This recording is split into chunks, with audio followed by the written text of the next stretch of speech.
7, 6, 5, 4, 3, 2, 1. That's not a countdown, but a rundown of the players and their jersey numbers that I'll be looking for to make a big impact during the preseason. Now, you might be thinking, well, number 2, Jameis Winston, number 5, Mark Ingram, they're probably not playing during the preseason. And that's correct.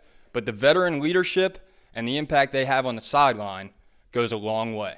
And Dennis Allen spoke about that before the preseason game. Best teams I've been a part of, is when the locker room kind of takes over.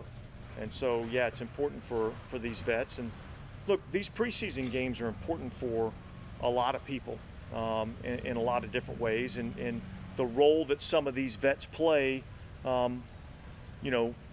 whenever it's time for them not to be participating in the game, on the sideline, helping these young guys be in their eyes a little bit, telling them what they see. I think that's important. Jeff Duncan joins us, obviously Times-Picayune columnist. We're going to talk about these 7 players, starting with number 7, Taysom Hill. I've been watching Taysom Hill since he's been out there, and obviously seeing how he adjusts to the new tight end position and his explosiveness off that foot injury. Number 6, Marcus Maye. Marcus Maye is all about how he's playing alongside Tyrann Mathieu. Those guys have played a lot of time in the league, but not a lot of time together. I think their communication's vital for how this defense performs.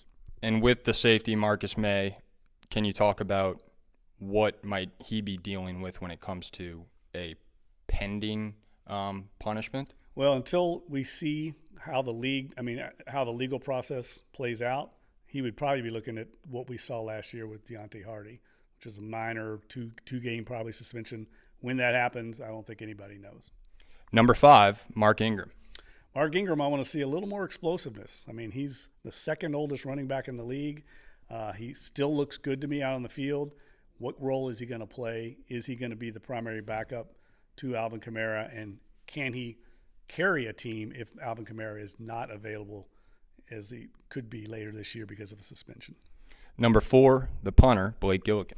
Blake Gilliken, I got no questions. I mean, he looks tremendous right now, obviously coming off of a minor procedure this offseason, so he didn't punt during the OTAs, but he looks like the kind of guy that is going to be a Pro Bowl punter for this team, much the way Thomas Morstead was for the past decade. Let's get some inside info with a play that you've talked about a lot in your career, the leg Thomas Morstead's onside kick in the Super Bowl.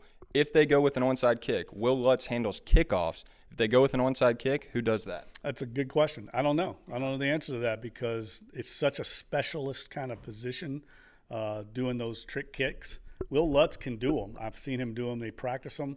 But I also know Blake Gilliken's a master at controlling the football as a punter.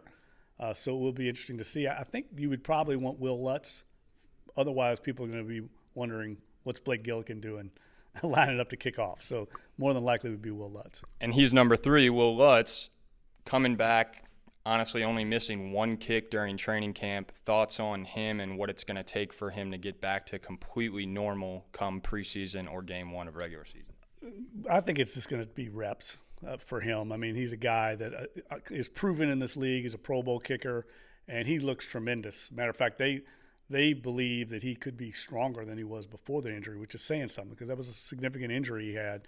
But he drilled a 55-yarder the other day in the indoor facility, and it had at least 5 yards more to carry. So to me, he solved their place kicking issues and the kicking game issues, which is, I think, an overlooked factor in why this team only went 9-8 last year.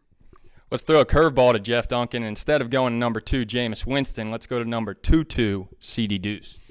CD Deuce, I think, needs to be focused on football. I know he's concerned about a long-term contract. I get it. I think that's kind of stuff you take care of before you get to training camp. In my opinion, they need him to be the playmaker he is on this defense. He's kind of the straw that stirs the drink. His emotion, his energy, his enthusiasm, I think, is infectious with the rest of the defense. So his contributions go beyond just the playmaking ability. It's the intangibles that he brings to the table. But I'd like to see him out there at practice every day and not worried about the contract because I think that's a distraction this team doesn't need. Most people might think I'm crazy that number 2 is on my watch list during the preseason because number 2, Jameis Winston, is not likely going to play for any of these 3 preseason games. What does he need to do during the preseason at practice?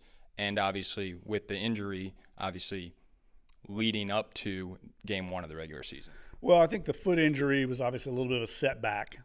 But before that, Jack, I felt like he was doing everything I needed to see. He was showing mobility. He was showing decisiveness. I think good decision-making. He's certainly taking command of this team. There's no doubt he's the leader of the offense. He's in total control of the offense. Now we got to see it transferred to the games on Sundays. We saw a small body of work last year in 7 games. Mm-hmm. We're going to have to see it over the course of a season. And I think he needs to be smart because this team doesn't need a hero at quarterback. It doesn't need Drew Brees. It needs a game manager, avoid mistakes, and that's something that we saw from Jameis last year in the first 7 games. Now can he do it over the course of a season? If he can, I think this team's going to win double-digit games. And finally, Jeff Duncan on number 1, Marquez Callaway, who was the number 1 wide receiver last season and is now vying for a spot. Well, it says a lot about how far this wide receiver room has come, right? That he's now probably no better than the 5th option and was the number 1 guy a year ago.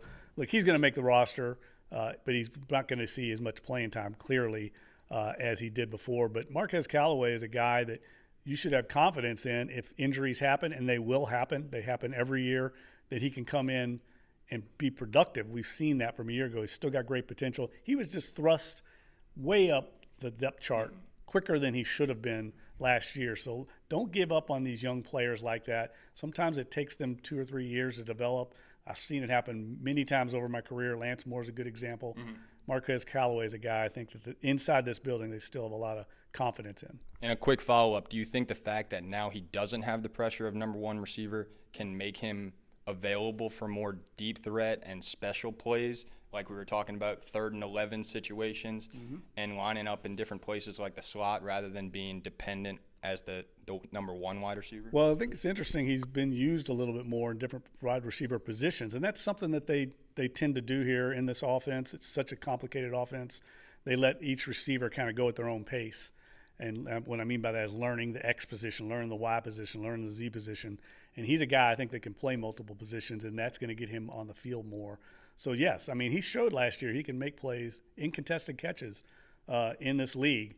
So if he's your 5th or 6th option, Jack, that's pretty daggone good considering where this team was a year ago at that position.